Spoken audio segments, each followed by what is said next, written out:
It says, "Welcome. We are live."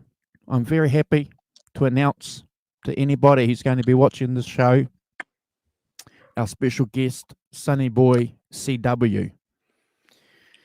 Um, Good to see you, my friend. Oh yeah, How's it going? Locked. Oh, pretty good. Nice weather. We're working, but we're not working. Yeah. 1 week of lockdown, 3 weeks to go, possibly another 2 or 3 extended onto that. So, oh boy.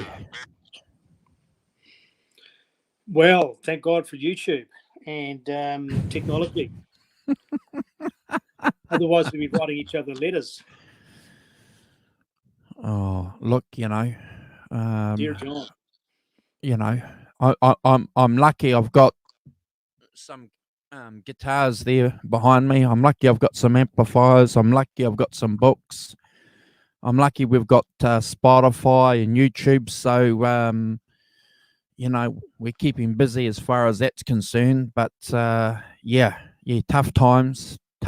And anybody out there who's watching the show, Carl and I wish you guys well. Absolutely, yeah, yeah. Just uptake your garlic and ginger and drink lots of water. They reckon if you're feeling a bit down, take the orange peel off an orange, put the orange peel in a bowl of hot water, steam the hot water in the orange peel, and breathe it in. Apparently, Yeah. it works. Yeah.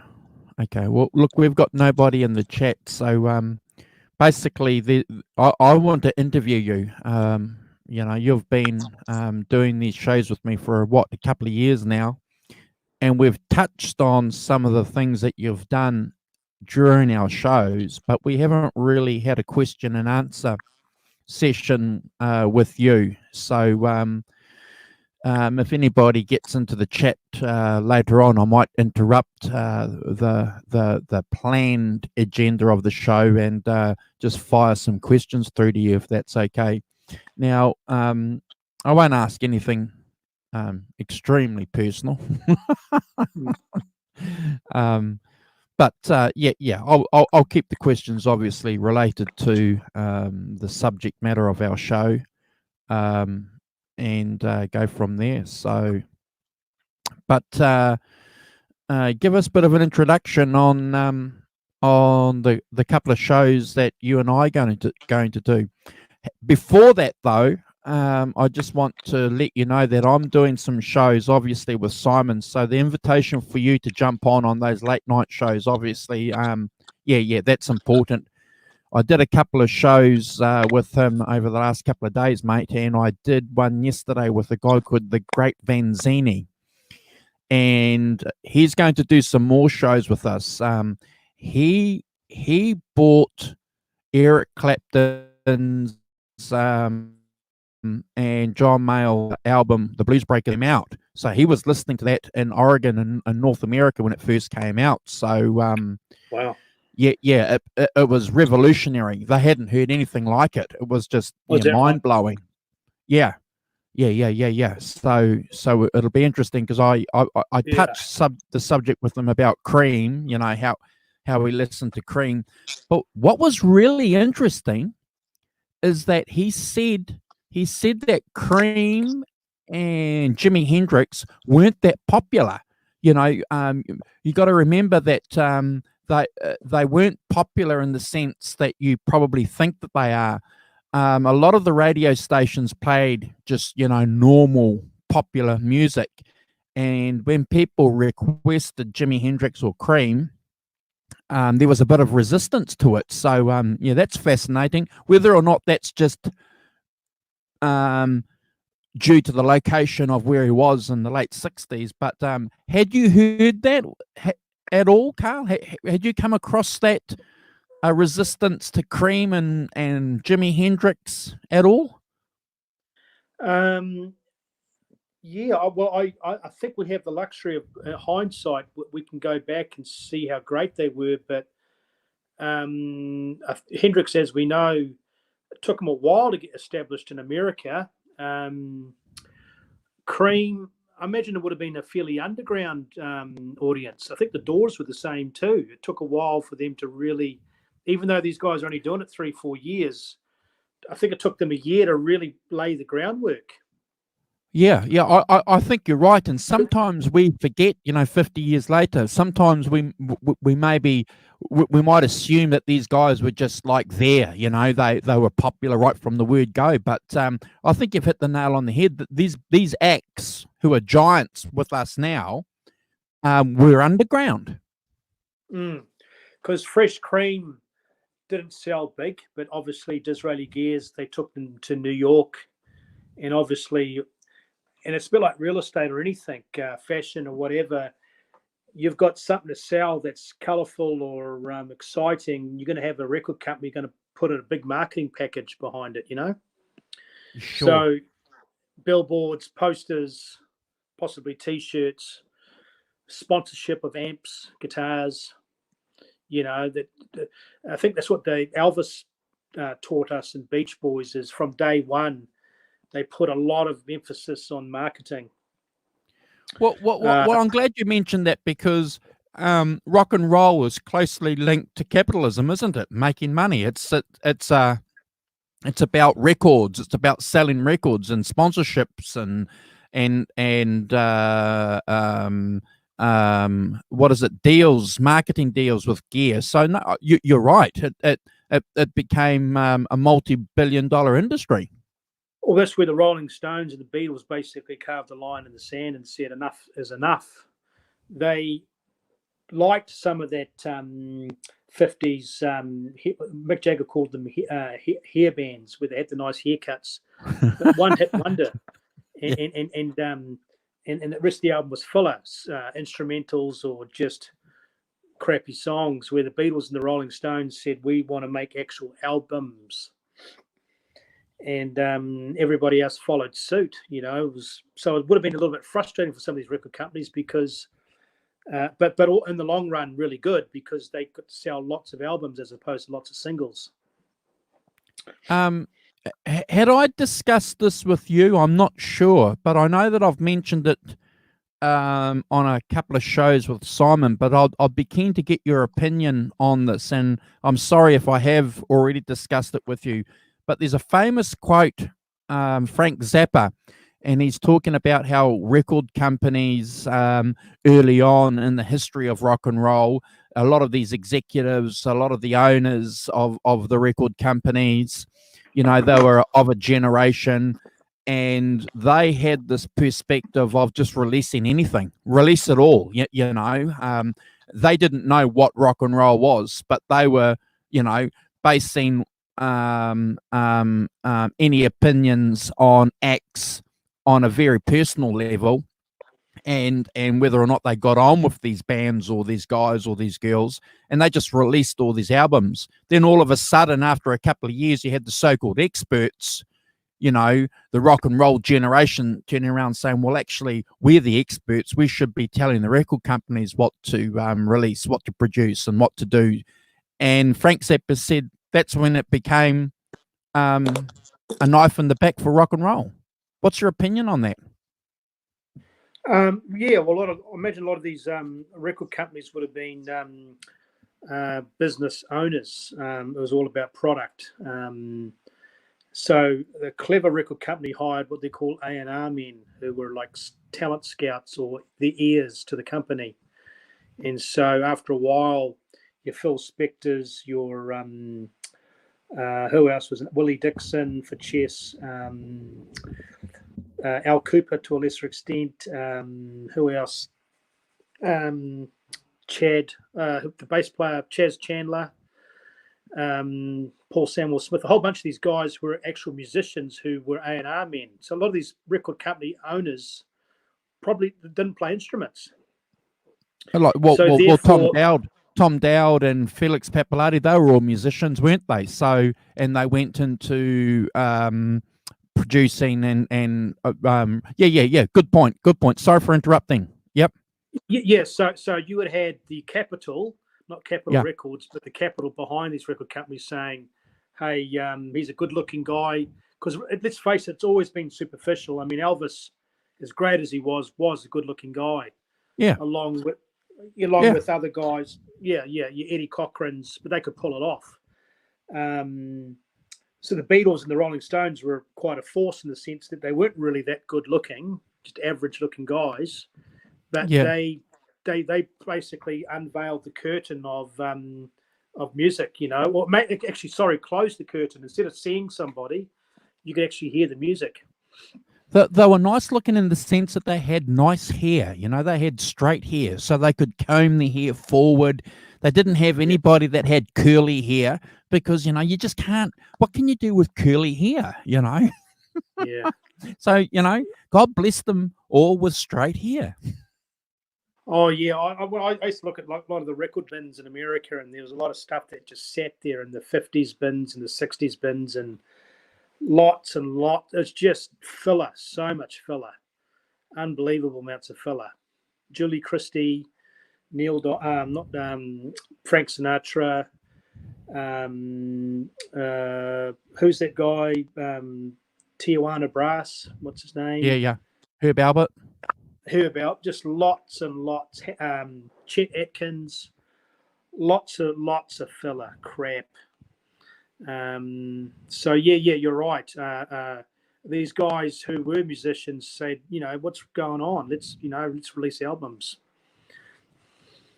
That's why a clever record company would have what they call a talent manager or a scout or someone with an ear to the street saying, you need to sign this guy or release this. Because a lot of these songs were B-sides that became the A-side. You know, there was a lot of mistakes that happened. We know the famous story about Dick EMI turning down the Rolling Stones, was it? Decca. No, sorry, the other way around. Decca turning down the Beatles. Yeah. So, The interesting comment, guitar bands are on their way out, was the comment. Weird. Yeah. And the other older generation didn't want these younger guys covered. They want these cabaret lounges with big 10-piece bands and horn sections and stuff that make you go to sleep. Yeah, well, that's right, and that's exactly where music was going, and the blues. You know, we've made this connection many times on these shows that if it wasn't for the British blues guys, and to a large extent the Beatles and the Rolling Stones, the blues, as we know it, would have gone down the Nat King Cole, you know, lounge, you know, crooner. Because that's where it was going. That's where it was heading. It was turning its back on Chicago, on that play it loud. Yeah. Well, Chess got a bit cheeky and a bit greedy, and some of these other companies did the same. They got Muddy Waters doing, I think, blues, brass, and something else, and they snuck in a couple of like commercial albums for him. Hey, Kubrick. So I think you've raised an interesting point. So this is definitely the record company forcing Muddy to do brass, and it certainly wasn't anything that Muddy wanted to do. It was something that was thrust upon them because they weren't sure where the market was going. Well, there's a couple of situations. Yeah, they snuck that in, and then one of them turned out to be a bit of a success. Was the psychedelic era. They snuck in a Muddy Waters psychedelic with a wah-wah and a Howling Wolf psychedelic. Yeah. And Howling Wolf protested so much that he said, "I don't like this album." Electric Mud. Yep. And then the Howling Wolf had one said basically, and they must have been a bit of a joke. He said, "I don't like this album" or something. There was the cover. Yeah. Okay, I think that's a good point. That's a good point that, you know, the record companies there too didn't really know where it was going. So another reason why we have to thank these British guys, you know, the Stones and to a degree the Beatles, but certainly the Rolling Stones, certainly sticking to their guns. Yeah, saying we all know that we all like the Erics and the Rod Stewarts and the Stones and that, but they're just telling America, we just want to give this music back to you. We just want to say thank you. America's like, a lot of the American public like, who is this music? Is this new? Yeah. And everyone was saying it was there from day one. I don't know how many times I've read it in the books over the years where these American guys, and I can't remember, but the established acts, later on, who'd never heard of Muddy Waters, had never heard of Howlin' Wolf, had never heard of Skip James, Son House, never heard of these guys. No. And until it was until it was Steve Winwood, and the Spencer Davies and Clapton and Keith Richards that were saying, well, look, even Stevie and Jimmy Vaughan, they were huge into Eric Clapton and Jeff Beck, and then someone gave him a B.B. King live at the Regal, and someone gave him Albert King, Born Under a Bad Sign, and they knew of Freddie King in that, but not that much. But their whole mindset changed. They still loved Eric and Jeff and the blues, the R&B scene in England, but they got back to their roots. Yeah. So it just goes to sure. show you that obviously. And this is another thing you learn in America too, and it's actually quite sad. But obviously, the radio stations are segregated.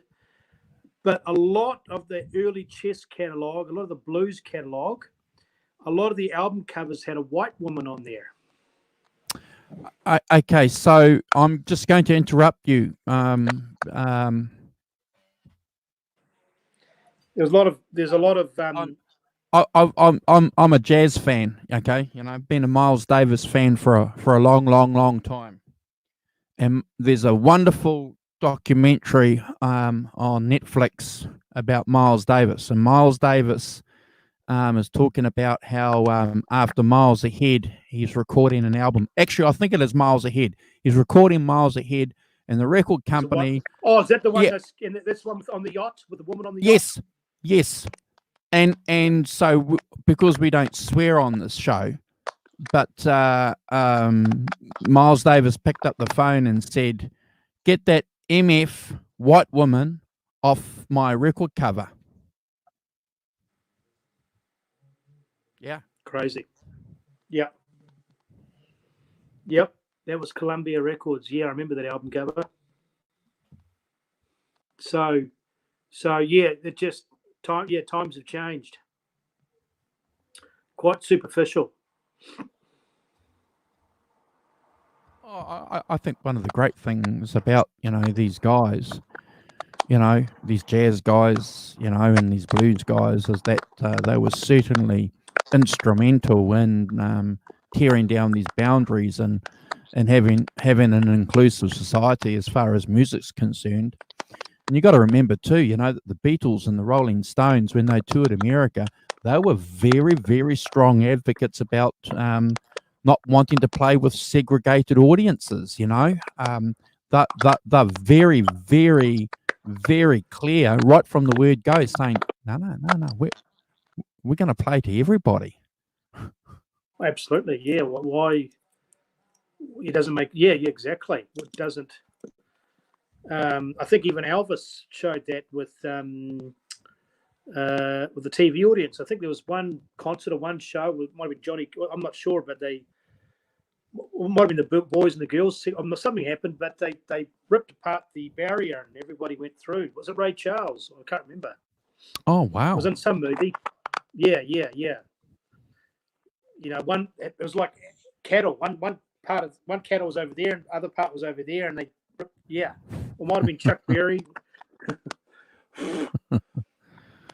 Okay, so Right.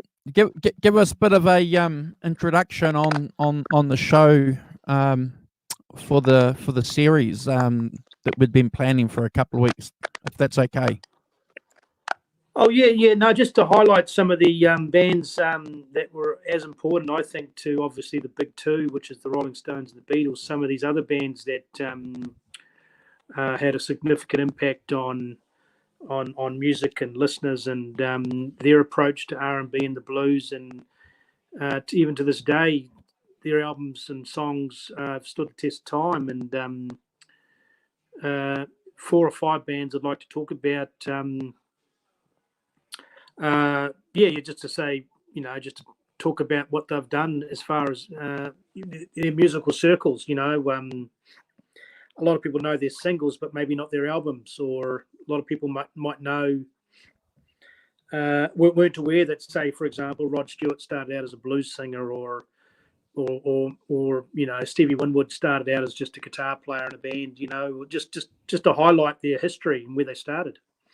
Okay, well, can I just interrupt? So I'm one of those guys. So I remember when Rod Stewart hit big with "If You Think I'm Sexy and You Want My Money," and that was pretty good. I think that was about 76, 77, 78. Okay, so I was a young fellow, and I remember having a conversation with my mum, because my mum loved music too. And my mum saying to me, and I thought Rod Stewart was a new guy, was a new artist. And my mum said, no, he's been playing blues music for 15 years, 10 years, and I'm going, really? And then, dug out a couple of records and, play. I wish I knew what the first song was. It must have been the Faces, Carl. It must have been the Faces. I don't think it was anything he did with Jeff Beck. It must have been the Faces, but certainly that's different from, what is it, Atlanta Crossing, or certainly different, eh? Sorry, something popped up. That's okay. Well, he was always groomed, I think, as a solo artist from day one. I think, he was just one of those amazing guys that had this incredible voice, but a certain amount of charisma and cheekiness, which he still has to this day. I haven't read his biography, but I've spoken to a couple of guys who have, and they reckon it's pretty good. Very driven guy, working class again. So again, these British working class guys have a very driven aspect to their professional life. They can see music as a vehicle for making their life a lot better than probably that they were experiencing. But Rod Stewart's an enigma. Self-trained. Certainly his voice was the key, wasn't it? But can't read music, which is a fact for a lot of those guys. Just has that natural ability, that natural talent. Oh, absolutely. Yeah, he's. When did you discover Rod Stewart? Because you've been listening to blues for a lot longer than I have. So did you listen to the commercial Rod, or did you discover the R&B Rod before? Oh, like everybody, pretty much the commercial Rod, which let's face it, New Zealand has a soft spot for him. He was always on the radio, and but being a bit of inquisitive guy and learning over the years, you figure out, I read a good book called Vagabond Heart. I think that's his autobiography, or someone wrote it about him. Very good book. I don't know anything other than what's out there on Rod Stewart. So I can't offer an opinion, but certainly one day I'll pick up the book and read it. Absolutely, yeah. No, he's so we'll talk about him on a show, and we'll go in depth about his influences and basically a survivor, really. Pretty much stayed on course the whole time. And I don't mind his commercial music. In closing, I'd say that I listened to a song called Young Turks, and outstanding. The actual backing band is very overproduced and quite digital. Still good musicians, but his actual voice carries the whole song. Yeah, That's the presence. Same with Sailing. They reckon that's quite emotional at soccer games, that song Sailing. And I won't ruin the book, but they reckon that his father was, because they're all football mad, soccer mad. His father was at the stadiums because I think they're Scottish fans, or Rod Stewart's got Scottish ancestry. Yeah, And Rangers. the whole crowd is singing. I know, or Sailing, Celtic. Is either Rangers or Celtic? He was an apprentice. He was an apprentice for one of those clubs. Wow. Yeah, You're, but like you're Bob Marley, clicking. just- You're clicking on your end. Yeah, well, should I put my earphones in? Yeah. Put your earphones in, mate, and see if we can knock the clicking. But yeah, I do remember reading somewhere that he was a footballer. He was for a year or so. And yeah, if football or music, one or the other was going to be the. But he was a professional too, a professional musician at an early age. I think he was sneaking into pubs and playing in pubs when he was 15 or 16, Carl. Yeah. Well, I'll give you a little. That's better. Yeah, that's much better. Cool. I'll give you a little nugget about what he did to get his voice on when we do his show later.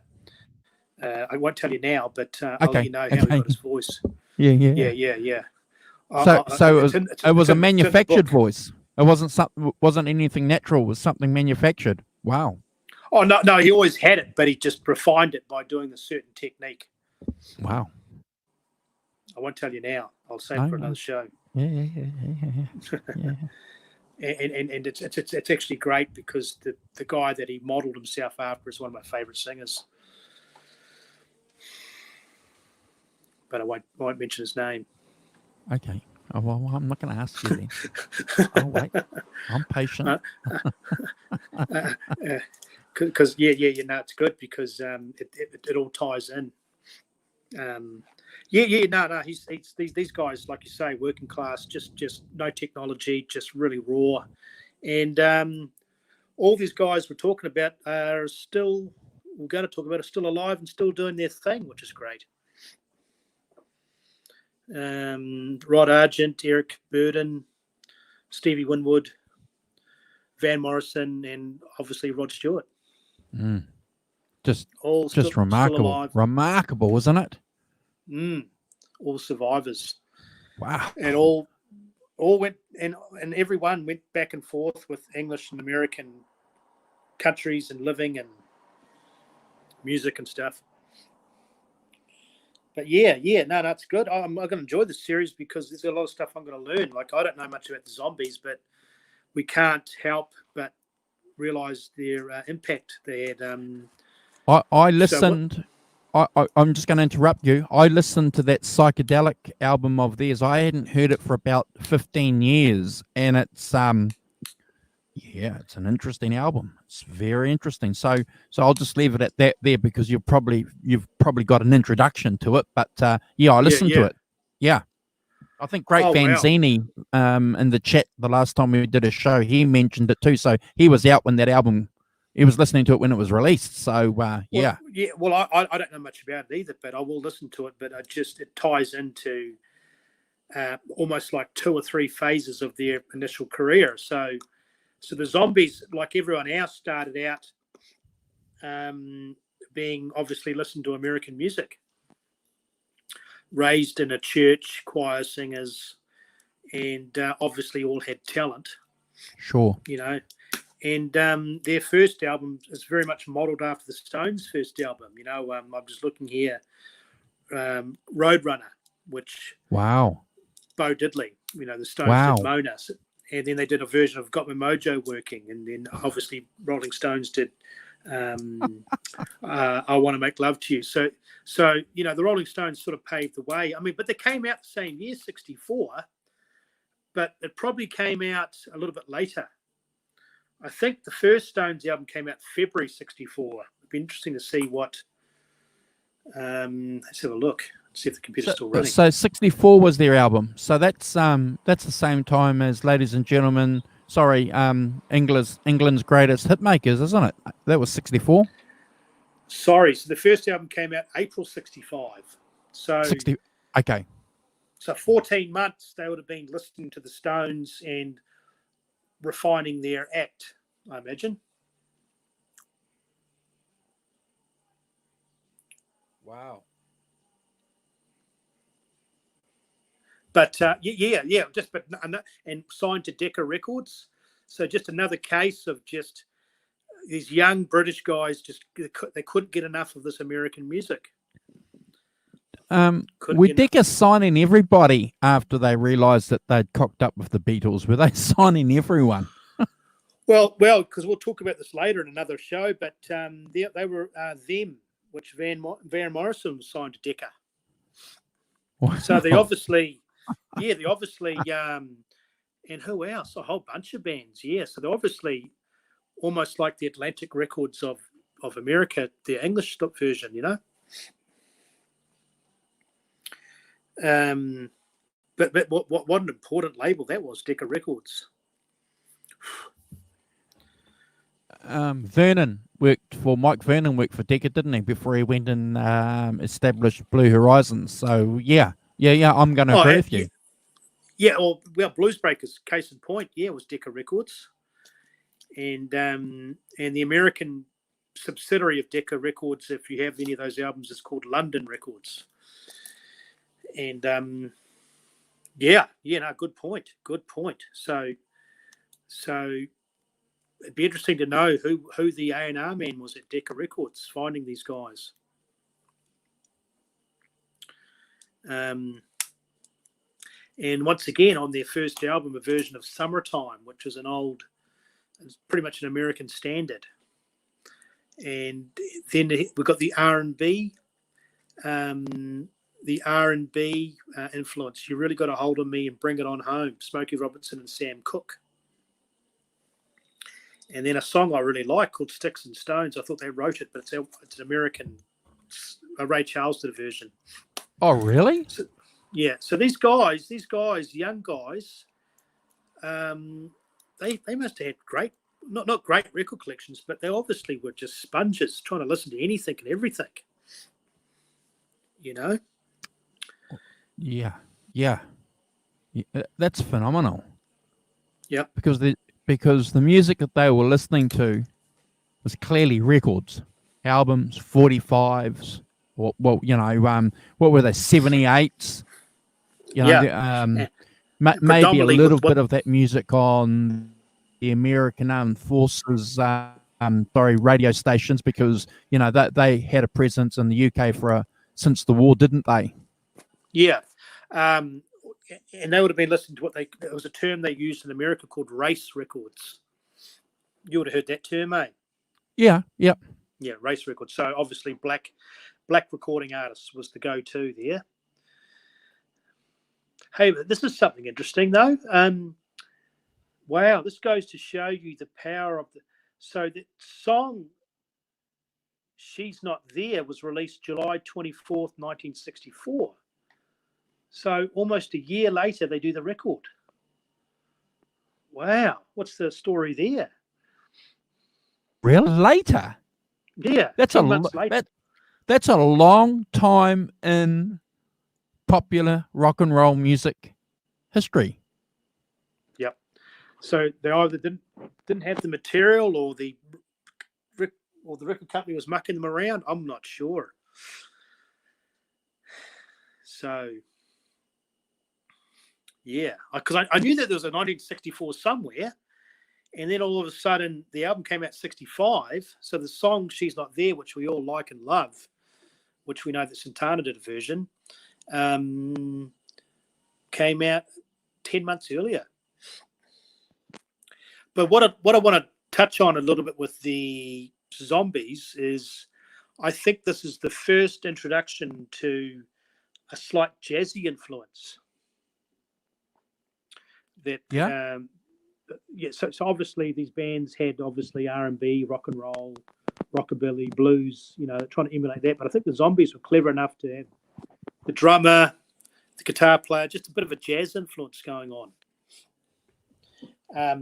Because their second breakthrough single was a song called Tell Her No, which is just amazing song. Check it out. Very So when was jazzy. that released? Well, they didn't have a second album. Well, had a second album called Begin Here, Oh, but wow. there's no Wikipedia information on it. So obviously didn't sell big or. Oh, sorry. Here we go. No, Begin Here, and then I'm just going to look at their discography, albums. Well, that's it. Begin Here, and then Odyssey and Oracle. Oh, That was wow. it. 2 albums and an EP, 1 EP. Oh, so that's what tied them through from that single. Was they had an EP in between, which came out sometime in '64, no date. Interesting. So they didn't have the extensive catalog or the all the the extensive discography or database of songs as say the Beatles and Stones, but still very important, I think. Oh, that's actually quite neat. Yes, so they've described their music as jazz pop, which I just realised now. So that's quite neat. Just bringing that little jazzy influence. And these guys, and here's another thing too that that I guess we've got to be thankful for the church is the organ influence. Okay, so when you say organ influence, so are we talking about the Hammond organ here specifically, or just? So we'll go Begin Here. Personnel.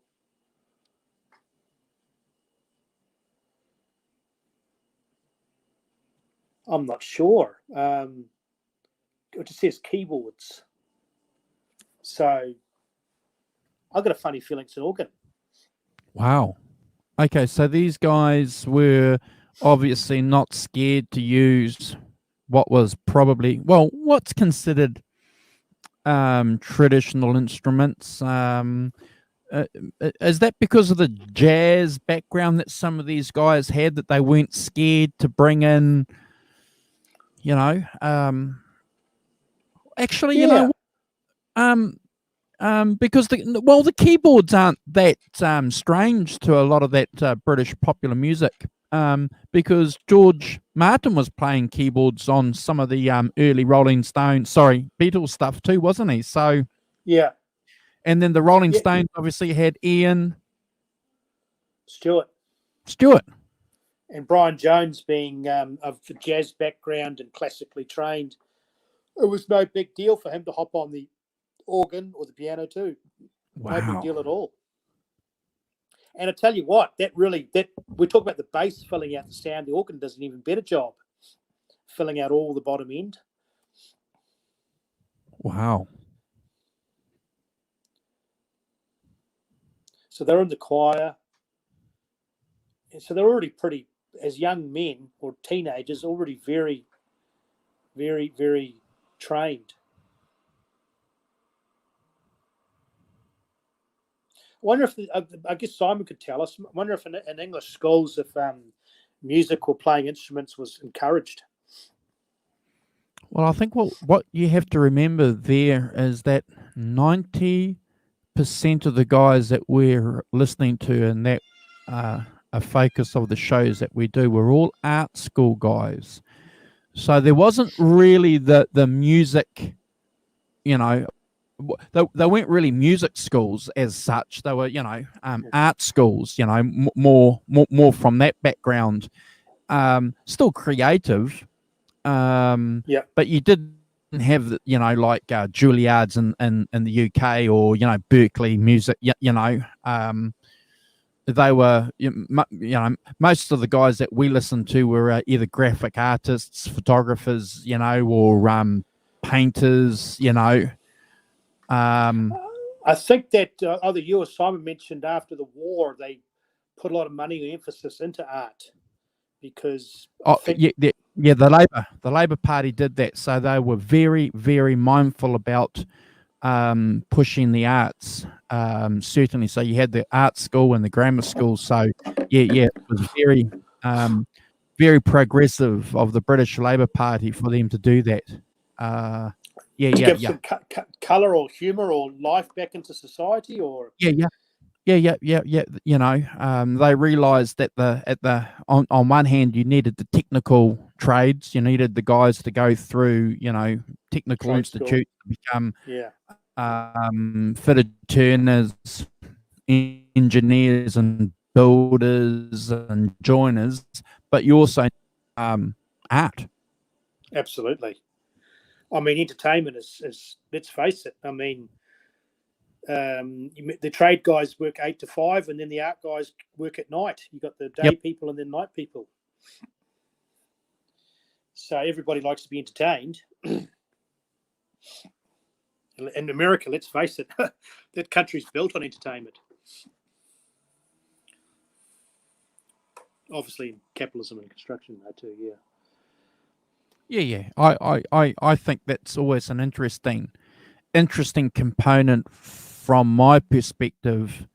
And I've asked Simon this a few times, and he relates it back to the fact that you needed to have an environment where young people can meet other young people, you know, and music became that environment. And, you know, drinking beer is a big part of English culture, and, you know, and live venues. And you look at John Mayall, you know, they were playing 10 gigs a week. They were playing on Sundays and Monday nights. The same thing with the Rolling Stones. You know that, you know, they were playing 3 sets, 4 sets.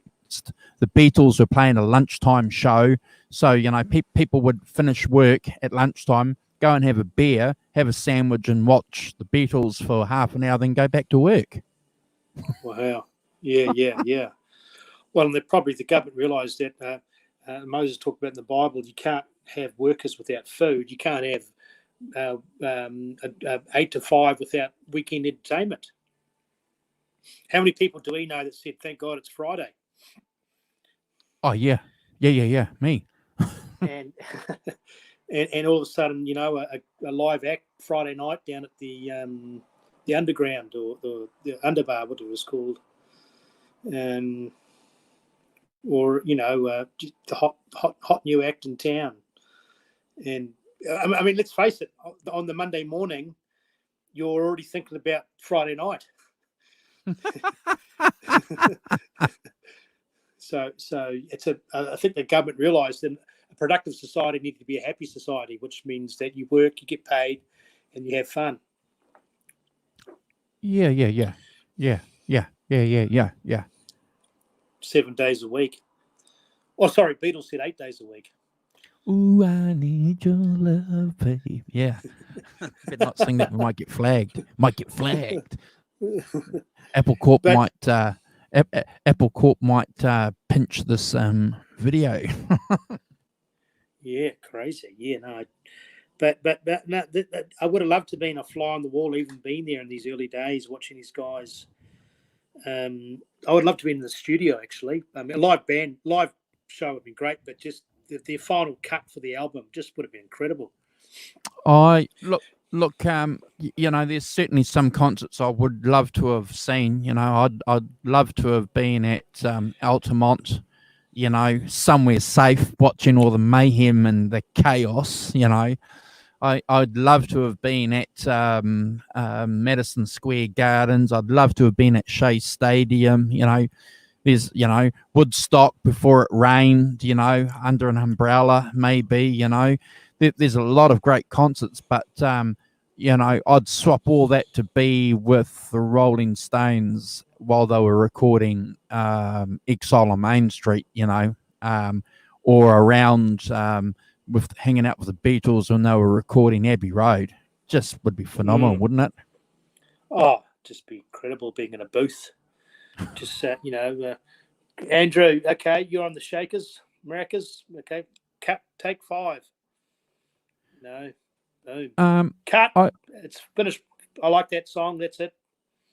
I haven't spoken to you about this and asked your opinion. I mentioned it to Simon a couple of shows back when I did something with him. So have you heard that Peter Jackson has access to all the film footage that the Beatles recorded and was filmed when they were doing Let It Be. Have you heard that? So Peter Jackson, yeah. So he's in the middle of Is he directing it? Or he's producing directing it. Or...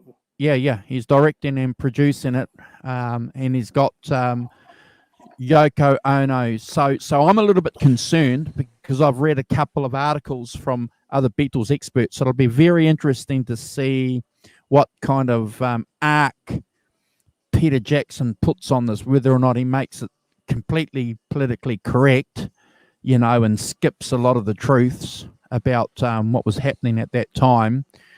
It'll be interesting, but that's due for release at the end of the year.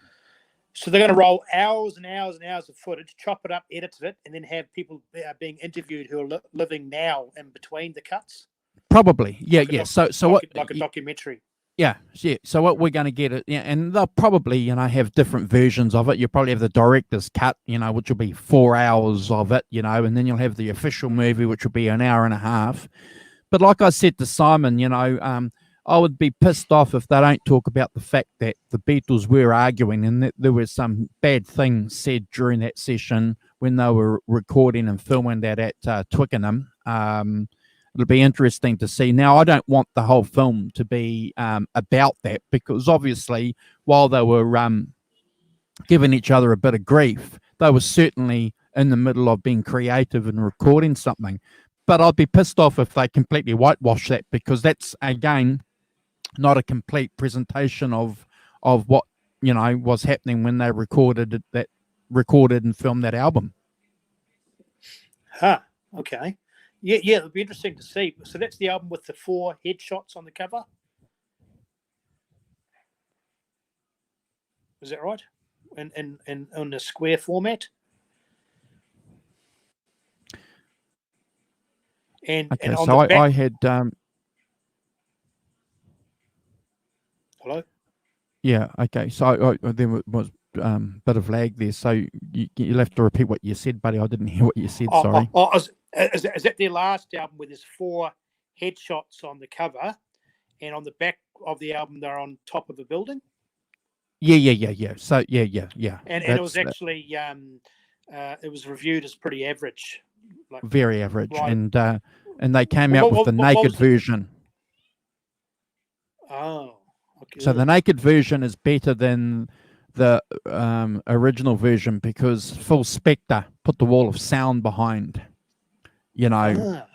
Was Let It Be the hit song off that album? Was there a hit song off that album? Yeah, Let It Be and This Old Brown Shoe and Across the Universe. Okay. It's not my favorite album, but I'm a Beatles nut and you're a lover of that era of music, so we're going to watch it. You could hear them winding down, just sort of wrapping it up. You could see the energy kind of go on a bit. No, because no. So what we have So Abbey Road was their last album, but some people think that Let It Be is their last album because it was the last released album. So they recorded Let It Be. Sorry, mate, I had a bit of a brain fade there. So Let It Be was recorded before Abbey Road. So thank God we had Abbey Road. Abbey Road finished on a high note when they realised that Let It Be was, then they put their differences aside and decided to, get out there. But look, from a rock and roll point of view, I think we need to get this. It'll be interesting again to see what tangent Yoko Ono puts on it, be interesting to see what kind of spin. Oh, okay. As far as pro John, anti the rest of the band, or well, because to be fair, John Lennon was smashed out of his tree. He was on heroin that whole time. Paul McCartney was running the band. He was the main player. John Lennon was in La La Land. Yeah. No. So Kubrick Lovers just confirmed that Let It Be was recorded before Abbey Road. So, yep. But it'll be interesting to see what Peter Jackson does with it. I think that he's a clever guy. He's very intelligent. I mean, for him to pull off that Lord of the Rings stuff. Yeah. And he's one he's one of those guys he's a bit like Daniel Day-Lewis. He doesn't just, he's not in Hollywood to make money. He's very much into the art process. He picks and chooses what he wants to do. And he's a fan, because if you look at the touring years that Ron Howard, produced and directed a couple of years ago, that's a very, very good film.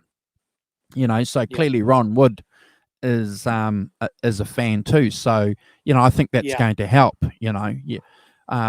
And let's not get too upset with that, because look at Scorsese with the band, their farewell gig. He's clearly a fan, so he's sitting there and he's sorry.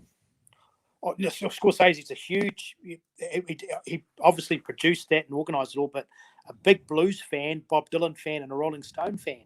Yeah. And, so it'll be a little bit of cream.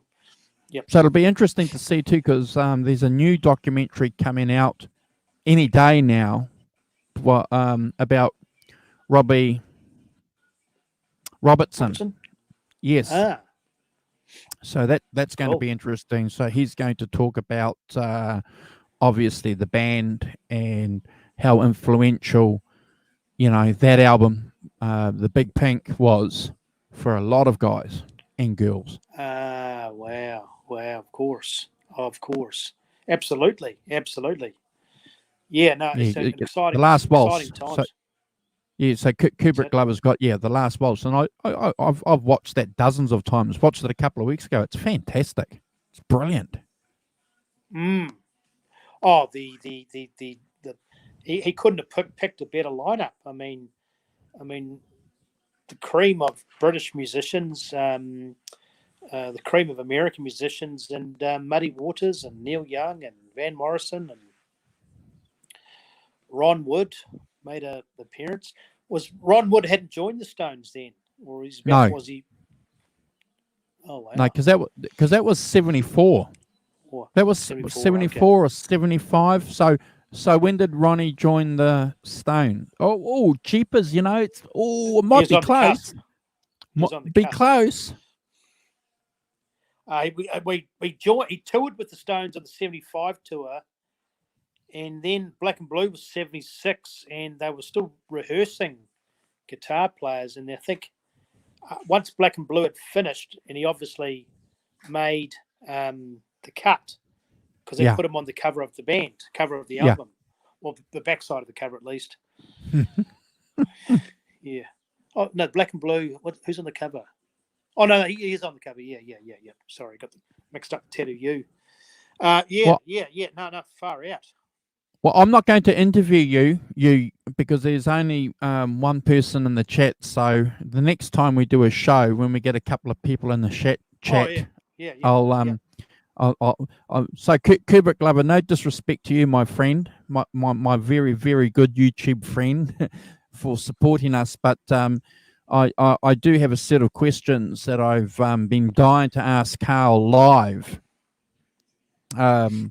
But if it's okay with you, I know you're in the chat. We'll just wait till there's a couple of other people. So we'll probably do that in the next couple of days. So I'll look forward to putting Carl under the grill. Whatever needs to be asked, I'll try and answer it. But getting back to those guys, and wow. No, I'm glad they're it's just a shame there's not much Rolling Stone footage in the 60s. It seems to be a lot of Beatles footage, live stuff, interviews. Stones not so much, but even Fleetwood Mac, we just got to appreciate what little we have. At least we've got the albums, I guess. And again, I think that's indicative of where the bands were located commercially. We all know that mums and dads were listening to the Beatles, so they were a safe option to put on news at 6. Mums and dads weren't listening to the Rolling Stones. It was more about the kids. So they weren't putting the Rolling Stones on at 6, True Yeah. that. Yeah. You know. Yeah. You're right. And obviously in America, you know, big record labels, big TV networks, plenty of Elvis footage, quite a bit of Chuck Berry footage, Jerry Lee Lewis. When you have a look at, So, you know, just to illustrate, I think the point of difference between the Beatles and the Rolling Stones, from a marketing point of view, and a conscious marketing point of view, as far as both the bands were concerned, you look at the Tammy concert, and you'll see that Mick Jagger is standing there with his hair very messy. You know, you know, it looks like he bloody got out of bed. You know, you know, he's scruffy as heck. And you look at the Beatles at the same time, though, man, they were immaculate. You know. Yeah. One was packaged, and the other one was, messy packaging. But the cleverness of your what's his name, the manager. No, you see, I'm going to disagree with you. Everyone says it was Andrew Loog Oldham's idea, but I'm going to say, mate, I think we can't discount Mick Jagger's role in that. He's a very smart. He was very open to the idea of being anti-Beatles. I think he pushed it much further than probably what Andrew would have pushed it. Well, like Keith Richards said, everybody wants. Yeah, there's two types of guys, cowboys. There's the white hat and the black hat.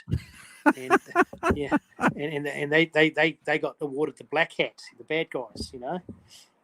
And people love it. People love it, and they loved it. They relished it, didn't they? Mick, you know, son of a PE teacher, and you know, a London School of Economics student. He took it and ran with it, man. Oh yeah, oh big time. They and I think the Beatles would have enjoyed it too, because you know it's almost comical the how much they have in common, but how separated they were as far as marketing. You know, yeah. You know, there's a famous footage of it's at Everton. It's at Goodison Park, 1963, and all the guys are in the crowd, and they're all jammed up together, and they're all swaying, and they're all singing, "She loves you, yeah." You know, so, and this is in 1963. Guys at a football stadium, man, singing it. Wow. And if you have a look at the clip, you know, there's a lot of dads, man, in there singing. It's, you know, it's not just the 16, 17-year-old guys.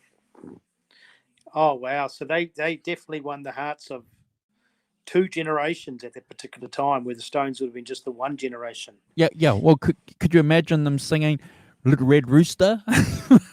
Yeah. Not at all. No. Well, it's quite funny. We talked about Decca Records, and then so with the Zombies who signed to Decca Records, they took the Beatles approach, very safe, very angelic. Yeah. And then we'll talk about them and Van Morrison, but it's quite funny. So them came out with their first album. Yeah. And then Decca Records was probably trying to push a bit of a Stonesy thing. So the second album was called The Angry Them. Mention the word angry. So there's a bit of a marketing push there of some rebellion. It's quite funny. And I think the Animals adopted the Stones approach too a little bit, but rough around the edges. I think the Animals, again, jump on YouTube, the Animals were trying to be both. So they're all wearing suits, but they've all got messy hair. Yeah. And Eric Burden was just a pretty tough little guy. Definitely no Paul McCartney. No. And John Lennon, as we know, deep down, always wanted to be like Keith Richards. Oh yeah. So it was all comical. It was all, and Mick always wanted to be Paul McCartney. So they were all actually admired each other. Mick definitely followed the Beatles for as far as, you know, what's the trend now? Is very where Keith didn't really care, but jumped on the bandwagon because it was a partnership. Again, we've got to give credit where credit's due. Keith didn't want to be like any of the English bands. He certainly was respectful and hung out with these guys. But if anything, they wanted to be like the Chicago guys. They didn't want to be like the Beatles. Yeah. Oh, absolutely. And the other thing too we can't forget is Brian paved the way from day one with rebellion, hairstyle, fashion, big time, multi-instruments. Obviously, he couldn't do the songwriting as well, which is a bit of a shame. But yeah, what a force! So yeah, they all basically complemented each other. All these bands, and that's why they all have a love for each other, and they all, yeah. But that's fantastic. I'm looking forward to that documentary. It should be quite neat because a lot of those documentaries are murdered. There's like 10, 15 minutes of real footage and about 45 minutes of talking. Yeah. Oh, yeah. Like I said, mate, there's a couple of good ones. Yeah, I've got a couple of DVDs here. When I see you next, I'll give to you. I've also got your Bird DVD too. Don't forget. The saxophone. How was that? Pretty good. Look, I like it. It doesn't get very, very good reviews, No, because Clint Eastwood directed it, eh? Well, yeah, but look, if it does make Charlie Parker look like he was just an out and out junkie, nutcase, dirty rotten junkie, they focused on that a little bit too much. Okay, dark theme.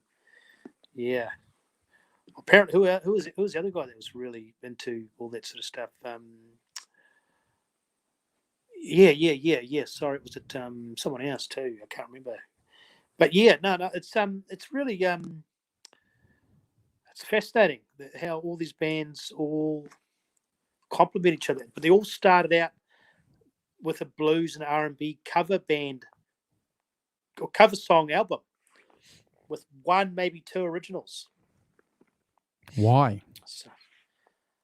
Well, they're just learning their craft, I guess, and saying thank you to America and just trying to, I don't know, get the blues as a foundation, I think, of all music. And you mentioned before, everybody knows that eventually someone's going to have to do a turnaround chord and go back to the start again. Yeah. Look, mate, I have to end the show because I've got a call coming through because I'm still working. Oh, wow. Okay. Was that why you're on call? Yeah. So, wow. So today is Thursday, so we'll do a show on the weekend and continue the series. Is that cool? Yeah.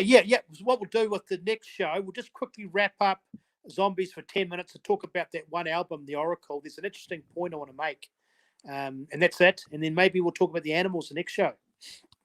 Okay. Well, do you want to go live later on and finish it, or do you want to wait for a couple of days? Tell me what you want. Wait for a couple of days because I'll do some animals research. But just want to tie in one point. I could quickly tie it in. Oh, do you need to take that call? Yeah, I do. I better take. Okay, no worries. Okay, cool. I'll see you in a couple of days. Cheers. 2 or 3 days. Thanks, mate. See ya. Bye.